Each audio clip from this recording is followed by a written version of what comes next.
All right. What's up? What's up? What's up? Coach Bruce is in the studio, and it is Christmas Eve. So I'm going to keep it super short so I can spend time with my family. We're still going to do our ADHD bingo today, but we're going to just jump right into it so I can get in and get out. So, ADHD bingo. Say we are going to be doing maybe a planner would help. Don't try to explain it, or don't try to explain it to me. I'll figure it out along the way. Free space. Maybe if you applied yourself more and want to move, can't move. Okay, those are our bingo spaces for today, and let's jump right in. Maybe a planner would help. I've talked about this pretty extensively. I'm not a planner person. Physical planners don't really they have not worked for me in the past, and it's not something like I'm really looking to figure out. For me, my digital calendar, my Outlook calendar, it works easier for me because I've always got it with me. Because I have my cell phone always, and if I've got something that pops up, I can always just pull it out and put it in my digital calendar.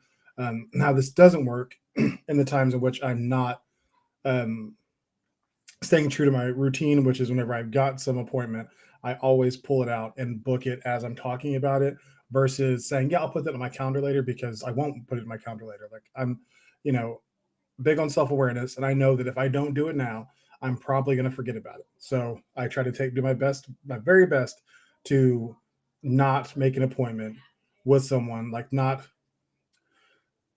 claim to be responsible to like for somebody else's time or my own time without actively having that in my hand because also I'll double book myself even if it's in my calendar. If I don't have it out, I will 100% double book myself if I don't pull it out whenever somebody asks me about scheduling something. So that is like, you know, maybe a planner would help, but I like my digital calendar. So I mean, maybe to some people that's the same thing, but that works for me. Don't try to explain it to me. I'll figure it out along the way. Um, I definitely identify with this. Like I love learning. I'm a big proponent of like continued education and like always learning new things, but I don't necessarily love to be taught all the time. A lot of things I like to figure out myself. Like it's part of the intrigue for me is figuring things out. And on the other hand, like what I learn the best is if I take something that I really have just a general idea of and I start teaching it to somebody else. Like that's how I figure stuff out. All the information that I've gleaned so far starts to solidify and really come forth. And that's whenever I really shine. So if I'm struggling with something, the best thing for me is to find somebody else who's also struggling and help them. And that's why, really being a coach is what fits me best because these are all things that I've struggled with in the past and that I haven't figured out completely as I'm talking through things with my clients, I obviously figure things out that help me in my growth. And that's what a educational relationship should be is like I'm helping you, but it's okay if it's helpful for me as well. So um but there are times whatever you need to learn it fast and it's okay to just sit and listen and try to take the instruction as it is because even if it doesn't work exactly for you as you're figuring it out, I'm sure you will have gleaned something from that instruction that comes through in that try to figure it out process, which makes something a little bit easier. So just don't stress over being instructed too much and just take the instruction. If it sticks, it sticks. If it doesn't, it doesn't. Let's move on. Free space. Maybe if you applied yourself more.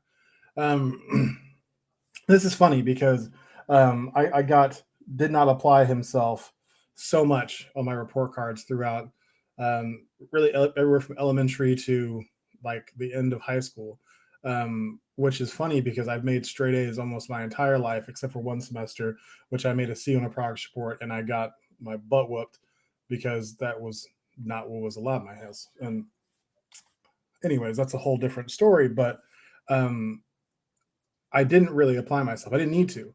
Like, why would I apply myself to something that had to do with studying for test that I was crushing? Like, what do I need to apply myself to? And there are times which I wish I would have applied myself more because I would have had skills that would have served me better in college, like just being able to study.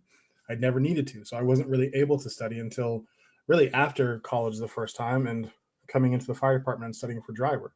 That's the first time I ever really had to study. So like that's whenever I learned to apply myself and saw the difference in what that effort looks like. So um, if you are hearing that often, like it might feel to you like, why should I apply myself? Everything that I'm doing great at. Um, Practice.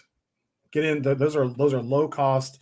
Uh, sure, also low reward, but low cost practice reps. So get them in. Start to practice those skills that even though you feel very proficient at them, why not have mastery? If you're so good that you don't ever need to study or don't ever need to like practice or apply yourself or whatever, then achieve mastery. Why not? Why not just try a little bit harder and become the best at it? I mean, why not? Just do it. So, want to move, can't move. That ADHD paralysis is a real thing. Um, I think that what has helped me the most in my battle with ADHD paralysis is not adding negative dialogue on top of it.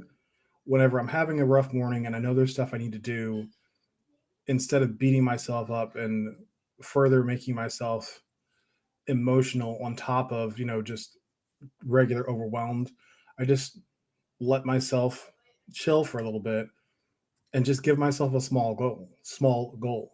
Sometimes it's like just get over to the desk and start working on your project. Or if you're not going to work on all the things you're supposed to work on today, then just get out of bed and just go sit in the living room, go be around your family.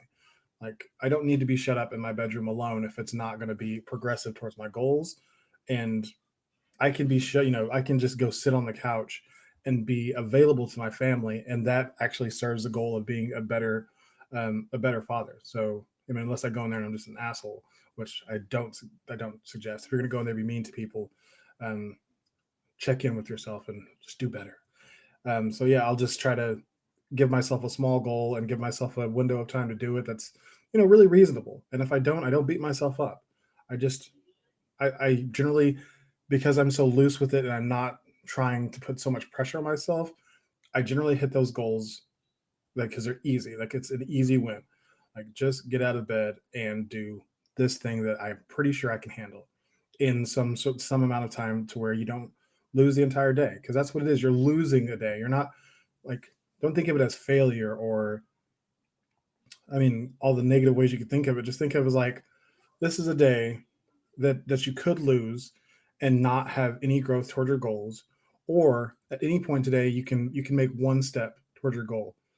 Like, why not just look at it that way? Just make one step towards your goal today, and if you do that, then you're one step further than you were the day before. And that's not the best result, but it's definitely not nothing. So just because you're feeling paralyzed doesn't mean you should give yourself crap and be hard on yourself. Encourage yourself, try to give yourself easy goals, try to set yourself up for success and give yourself an easy win. That's it for today. Keeping it real short. Everybody have a Merry Christmas. I will still pop on tomorrow, but it will also be a very short ADHD bingo because it will be Christmas tomorrow, which I cannot believe. Um, I'm wrapping up my package. It is looking really, really exciting. I've got a course in there, like a at your own pace course. There's going to be like a lot of resources in it. It's going to be pretty much like everything I can offer to somebody without coaching them face to face, and it's going to be a really reasonable price. And I think that people are going to be, if they're struggling with communication at all, if they're struggling with showing up in their life in a meaningful way, then I think that they will really, really find this useful. So that's coming very soon. First of the year, I should be pretty close to launching that. So, anyways, keep following, keep showing up. I appreciate all of the support I've gotten, and I am really excited to keep growing with you all. Merry Christmas, everyone. Be yourself, love yourself. Good night, everyone. And Merry Christmas to all until a good night.